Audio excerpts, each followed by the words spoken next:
நெறைய விதமா hair dye apply பண்ணி பார்த்துட்டேன். எனக்கு ரிசல்ட்டே கிடைக்கல. இப்படி நினைக்கிறவங்க, அவரிப்புடியே இந்த மெத்தட்ல நீங்க உங்க ஹேர்ல அப்ளை பண்ணி பாருங்க. செம்ம கருமையா நம்ம முடிய வந்து மாத்தி குடுக்குங்க.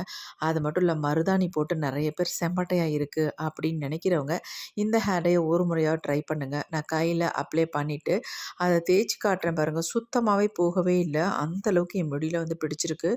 ஒரு சூப்பரான ஹேர் டை நம்ம ரெடி பண்ணியிருக்கோம். கண்டிப்பா ட்ரை பண்ணி பாருங்க. இப்ப வாங்க வீடியோக்குள்ள போய் இந்த ஹேர் டை எப்படி ப்ரிப்பேர் பண்றது அப்படின்றத பார்த்துட்டு வந்துடலாம்.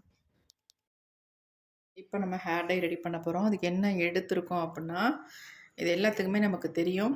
பீக்கங்காய். இந்த பீக்கங்காய் வேஸ்ட் ஆகுதுன்னு நீங்க தூக்கி போடாதீங்க. இத வச்சு நம்ம சூப்பரா ஒரு ஹேர் டை வந்து ரெடி பண்ண போறோம். உண்மையாவே இந்த பீக்கங்காய் வந்து நம்ம முடிய வந்து நல்ல கருமையா மாத்தி குடுக்கும். இப்ப நல்லா இந்த பீக்கங்காய் வந்து காஞ்சிருச்சு. நான் அதனால ஆ இத அப்படியே முழுசாவே நான் கட் பண்ணிக்கிறேன். ஒரு பாதி அளவு பீக்கங்காய் எடுத்துக்கிட்டா போதும். நம்ம பாதி எடுத்துக்கலாம். எடுத்துட்டு இதையும் வந்து கொஞ்சம் குட்டி குட்டியாக கட் பண்ணிக்கலாம். சயின்டிஃபிக்கலி ப்ரூவ் ஆகிருக்குங்க. இந்த பீக்கங்காய் வந்து நம்ம முடியை நல்லா கருமையாக மாற்றி கொடுக்கும் அப்படின்ட்டு. அதனால் கண்டிப்பாக இதை வச்சு நீங்கள் ட்ரை பண்ணி பாருங்கள். எக்ஸலண்ட்டாக முடியை வந்து நல்லா கருன்னு மாற்றிடும். இப்போ நம்ம ஒரு மிக்ஸி ஜார் ஒன்று எடுத்துக்கலாம். அதில் வந்து இந்த நம்ம கட் பண்ணி வச்சுருக்க இந்த பீக்கங்காயை அப்படியே ஆட் பண்ணிக்கலாம். இது கூட இன்னொரு பொருளை சேர்த்துக்கலாம். முக்கியமான பொருள் அது என்ன அப்படின்னா இந்த கருஞ்சீரகம் தாங்க. இந்த கருஞ்சீரகமும் அப்படி தான். இது ரெண்டும் சேர்க்கும் பொழுது நம்ம முடிக்கு இயற்கையாகவே நேச்சுரலாக நல்ல ஒரு கருமை நிறம் கிடைக்கிது. பாருங்கள் எப்படி இருக்குன்ட்டு. இப்போ ரெண்டையும் நம்ம சேர்த்தாச்சு. சேர்த்துட்டு இதை நல்லா கொரன்னு அரைச்சி எடுத்துக்கலாம். அதாவது நைஸாக அரைக்கக்கூடாது. சும்மா கொரன்னு நம்ம அரைச்சி எடுத்துக்கலாம். இப்போ நாம் அரைச்சி எடுத்துகிட்டு வந்தாச்சு. எப்படி இருக்குன்னு பாருங்கள். இந்த மாதிரி தான் நீங்கள் அரைச்சி எடுத்துக்கணும். பொலன்னு இருக்குது பாருங்கள். இதை வந்து கொஞ்சம் காய விட்டதுக்கப்புறம் அரைச்சிங்கன்னா தான் இந்த மாதிரி நமக்கு கிடைக்கும். அப்படிலாம் என்ன ஆகுன்னா இது வந்து ரொம்ப சொதன்னு நமக்கு வந்துடும். இப்போ இது வந்து பொலன்னு இருக்குது பாருங்கள். இப்போ நம்ம இந்த ரெடி பண்ணதை அப்படியே வச்சிடலாம். அடுத்து நம்ம என்ன பண்ணுறதுன்னு பார்க்கலாம். அடுத்து நான் வந்து இந்த ஹேர் டை ப்ரிப்பேர் பண்ணுறதுக்கு இந்த மாதிரி இரும்பு கடாய் ஒன்று எடுத்துக்கிறேன். இரும்பு கடாய் ரொம்ப ரொம்ப முக்கியம். நமக்கு ஹேருக்கு இந்த அயன் சத்துக்கள் ரொம்ப ரொம்ப முக்கியம். அதனால் நான் இரும்பு கடாய் எடுத்திருக்கேன். இப்போ இதில் வந்து நம்ம என்ன சேர்க்க போகிறோம் அப்படின்னு பார்த்துடலாம். எடுத்திருக்க முக்கியமான பொருள் என்ன அப்படின்னா வெற்றிலை தாங்க. இந்த வெற்றிலை ரொம்ப ரொம்ப அவசியம். நம்ம முடிக்கு நல்லா வந்து கருன்னு மாற்றுறதுக்கு ஹெல்ப் பண்ணுறதும் இல்லாமல் நம்ம முடியை நல்லா ஸ்ட்ராங்காக ஸ்ட்ரென்த்தனாக வளர வைக்கிறதுக்கு நல்ல ஒரு முக்கியமான பொருள். இப்போ ஒரு 5 வெற்றிலை எடுத்திருக்கேன். நல்ல ஃப்ரெஷ்ஷான வெற்றிலையாக எடுத்துக்கோங்க. இப்போ இதை வந்து இதில் நம்ம ஆட் பண்ணிக்கலாம். இதை வந்து முழுசாக போடுறத விட இந்த மாதிரி சின்ன சின்ன பீஸாக நம்ம கட் பண்ணி உள்ளே போட்டுக்கலாம். அதுக்கு முன்னாடி நல்லா வாஷ் பண்ணி எடுத்துக்கோங்க, எந்த பூச்சிகளும் இல்லாமல். இப்போ நல்லா கட் பண்ணி போட்டாச்சு. பாருங்கள் எப்படி இருக்குன்ட்டு. இந்த மாதிரி தான் கட் பண்ணிக்கணும். அடுத்து நம்ம இது கூடவே வந்து சேர்க்க போகிறது இந்த செம்பருத்தி இலைகள் தான். நாட்டு செம்பருத்தியாக எடுத்துக்கோங்க. இந்த மாதிரி செம்பருத்தி இலைகள் ஒரு 20 செம்பருத்தி இலைகள் எடுத்திருக்கேன். இப்போ இந்த இலையை நல்லா வாஷ் பண்ணியாச்சு. இதையும் நம்ம இது கூடவே ஆட் பண்ணிக்கலாம். இந்த செம்பருத்தி இலைகள் நம்ம முடிக்கு நல்ல ஒரு பிளாக் கலர் கொடுக்கும். நேச்சுரலாக நம்ம முடி வந்து வளர வைக்கிறதுக்கோ கருமையாக மாற்றுறதுக்கோ ரொம்ப ரொம்ப ஹெல்ப் பண்ணுங்க. அதனால நம்ம செம்பருத்தி இலையை எடுத்துருக்கோம். அது மட்டும் இல்லைங்க, இந்த ஹேர் டையை பொறுத்த வரைக்கும் நீங்கள் ஷாம்பு சிகக்காய் எதுவுமே யூஸ் பண்ண வேணாம். அதுக்கு பதிலாக எல்லாமே இதில் உங்களுக்கு இருக்கும். தாராளமாக நார்மல் வாஷ் பண்ணாலே போதும். உங்கள் முடி இன்ஸ்டண்ட்டாக நல்லா உடனே கருமையாக மாறிடுங்க. அவ்வளோ சூப்பராக ரிசல்ட் கொடுக்கும். இப்போ இந்த செம்பருத்தி இலைகளை நம்ம அப்படியே எல்லாத்தையுமே பிச்சு உள்ளே போட்டுக்கலாங்க.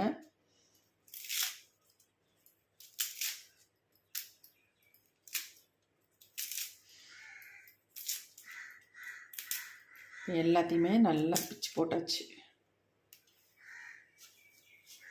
அடுத்து நம்ம இது கூடவே எனக்கு வந்து செம்பருத்தி பூக்கள் வந்து இவ்வளோ தான் கிடச்சிது. இதில் ஒரே ஒரு பூ மட்டும் எல்லோ கலர். அதனால் ஒன்றும் இல்லை, நம்ம ஹேர் டைக்கு யூஸ் பண்ணுறதுனால இந்த பூக்களையும் சேர்த்து இதில் ஆட் பண்ணிக்கிறேன். ஆட் பண்ணியாச்சு. அடுத்து இது கூடவே சேர்க்க போகிற முக்கியமான பொருள் என்ன அப்படின்னா இந்த ஓமவல்லி இலை தாங்க. இந்த இலை வந்து நம்ம முடியை வந்து நல்லா வந்து கருமையாக மாற்றுறது மட்டும் இல்லாமல் சைனஸ் ப்ராப்ளம் இருக்கிறவங்க கூட இந்த ஹேர் டை தாராளமாக யூஸ் பண்ணலாம். அந்த பிரச்சனைகளுக்கோ தலைவலி இருக்கிறவங்களுக்கோ பொடுகு தொல்லை இருக்கிறவங்களுக்கு இந்த ஓமவல்லி இலை ரொம்ப ஹெல்ப் பண்ணும். கண்டிப்பாக நம்ம இதை யூஸ் பண்ணோம்னா செம்ம ரிசல்ட் கிடைக்குங்க. எனக்கு இவ்வளோ தான் கிடச்சிது. அதனால் இந்த அளவுக்கு நான் ஓமவல்லி இலைகள் எடுத்துக்கிட்டேன். இப்போ இது எல்லாத்தையும் நல்லா வாஷ் பண்ணியாச்சு. இதை அப்படியே நம்ம உள்ளே போட்டுக்கலாம். இதையும் சின்ன சின்னதாக கட் பண்ணி உள்ளே போட்டுக்கலாம். இந்த பனி சீசனுக்கு ஓமவல்லி இலைகள் எங்கே பார்த்தாலும் நமக்கு கிடைக்குது.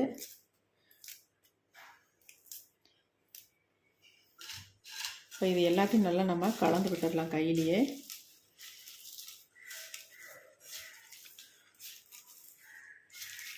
நல்லா மசிச்சு விட்டுடலாம். இந்த மாதிரி நல்லா பிசைஞ்சோம்னாலே எல்லாம் ஒன்றோட ஒன்று சேர்ந்து நல்லா மிங்கிள் ஆகிடும்.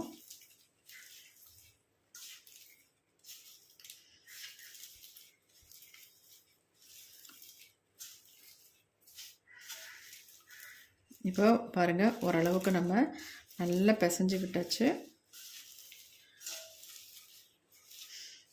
நம்ம இதில் வந்து செம்பருத்தி இலைகள் சேர்த்துருக்கிறதுனால நல்லா ஒரு பசையாக இருக்கும். அதுமாரி ஓமவல்லி இலைகள்லேருந்து நல்லா நீர் சத்து அதிகமாக இதில் வந்து இருக்கும். இப்போ நல்லா பாருங்கள் பிசைஞ்சாச்சு எல்லாத்தையும். இப்போ அடுத்து நம்ம இது கூடவே நம்ம என்ன ஆட் பண்ண போகிறோம் அப்படின்னா, நம்ம ஆல்ரெடி ரெடி பண்ணி வச்சுருக்கோம் இல்லையா, இந்த பீக்கங்காயும் இந்த கருஞ்சீரகமும் அதை அப்படியே உள்ளே ஆட் பண்ணிக்கலாம்.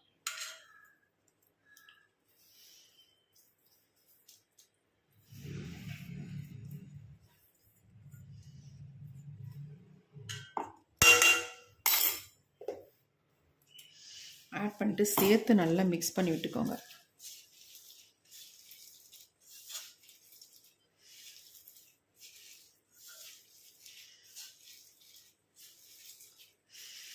நல்லா பிசைஞ்சு விட்டுடணும்.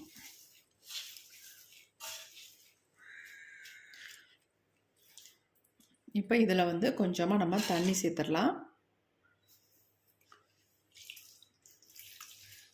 1 டம்ளர் 1.5 டம்ளர் அளவுக்கு தண்ணி வந்து இதில் சேர்த்து விட்டுக்கோங்க. இன்னும் கொஞ்சம் தண்ணி இதில் ஆட் பண்ணிக்கிறேன். ஏன்னா இப்போ இதை வந்து நம்ம நல்லா வேக வச்சு எடுக்க போகிறோம். இதில் இருக்க ஜூஸ் வந்து நமக்கு ரொம்ப ரொம்ப முக்கியம். அந்த ஜூஸை வந்து நம்ம எப்படி ரெடி பண்ணுறது, எப்படி நம்ம இதிலேருந்து எடுக்கிறது அப்படின்றத பார்த்துடலாம். இப்போ நம்ம இரும்பு கடாயை அப்படியே நம்ம அடுப்பில் வச்சுட்டு ஸ்டவ் ஆன் பண்ணி விட்டுடலாம். இது நல்லா கொதி வரட்டும் நமக்கு. இப்போ இதை வந்து நல்லா ஒரு 2 மினிட்ஸ் நம்ம வந்து கொதிக்க வச்சு எடுத்துக்கலாம். இது கொதித்து நமக்கு இப்போ பாருங்கள் இதனுடைய தண்ணி எப்படி இருக்குது அப்படின்ட்டு. நல்லா ஒரு க்ரீன் கலரில் இருக்குது. ஆனால் இது வந்து நமக்கு நல்லா வெந்து வரும் பொழுது இதனுடைய ஜூஸ் வந்து நல்லா ஒரு டார்க் பிளாக் கலருக்கு நமக்கு கிடைக்கும். இப்போ பாருங்கள் நல்லா வந்து கொதி வந்துக்கிட்டு இருக்கு. நல்லா கொதித்து சுண்டி நமக்கு வரட்டும்.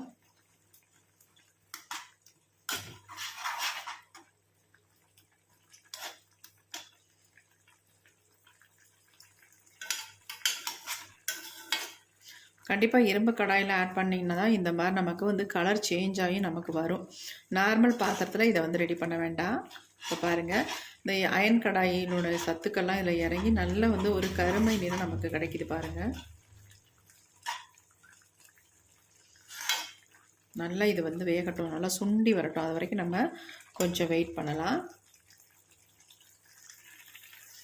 நான் ஸ்டார்டிங்லேயே சொன்னேன் இது வெந்து வரும்பொழுது நமக்கு நல்லா வந்து ஒரு பிளாக் கலர் கிடைக்கும் அப்படின்ட்டு. அங்கே பாருங்கள் எப்படி இருக்குன்னு பாருங்கள், எந்த அளவுக்கு பிளாக் கலரில் சேஞ்ச் ஆகிடுச்சு பாருங்கள். இன்னும் கூட நமக்கு வெந்து வரட்டும். அப்போ தான் நல்ல ஒரு டார்க் கலர் நமக்கு வந்து கிடைக்கும். இப்போ ஓரளவுக்கு நல்லா திக்காக மாறிடுச்சு. நம்ம ஸ்டவ் ஆஃப் பண்ணிக்கலாம். பாருங்கள் எந்த அளவுக்கு பிளாக்காக சேஞ்ச் ஆகிடுச்சுட்டு. இப்போ நம்ம அப்படியே கீழே எடுத்து வச்சாச்சு. இப்போ இதாவது நல்லா ஸ்ட்ரெயின் பண்ணி நம்ம எடுத்துக்கலாம். ஒரு சின்ன பவுலில் நான் இந்த ஜூஸை மட்டும் பிரித்து எடுக்க போகிறேன் தனியாக. நல்லா ப்ரெஸ் பண்ணி விட்டுக்கோங்க.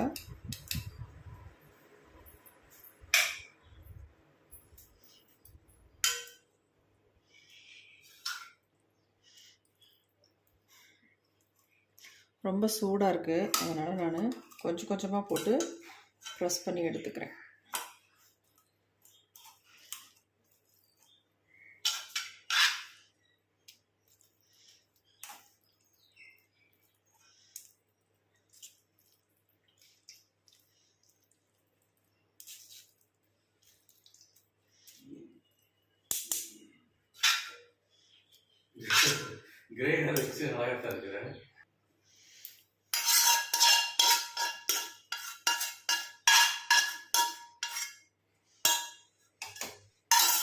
நல்லா கையிலேயே முடிஞ்சால் ப்ரெஸ் பண்ணி விட்டுக்கோங்க.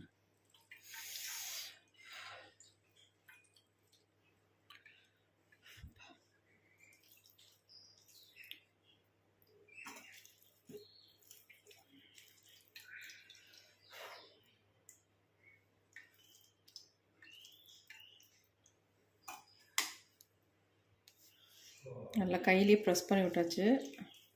கையிலேயே பாருங்கள் எந்த அளவுக்கு பிளாக்காக பிடிச்சிருக்குன்ட்டு. இந்த சக்கைகள் நமக்கு தேவையில்லை, இதை தூக்கி போட்டுடலாம். இப்போ ஜூஸ் வந்து நம்ம தனியாக பிரித்து எடுத்துருக்கோம், பாருங்கள் எப்படி இருக்குன்ட்டு. எப்போவுமே எந்த டை அப்ளை பண்ணுறதா இருந்தாலும் நீங்கள் தலையில் நல்லா ஷாம்பு போட்டு வாஷ் பண்ணிக்கோங்க. அதுக்கப்புறமேட்டு ஹேர் டை வந்து யூஸ் பண்ணுங்கள்.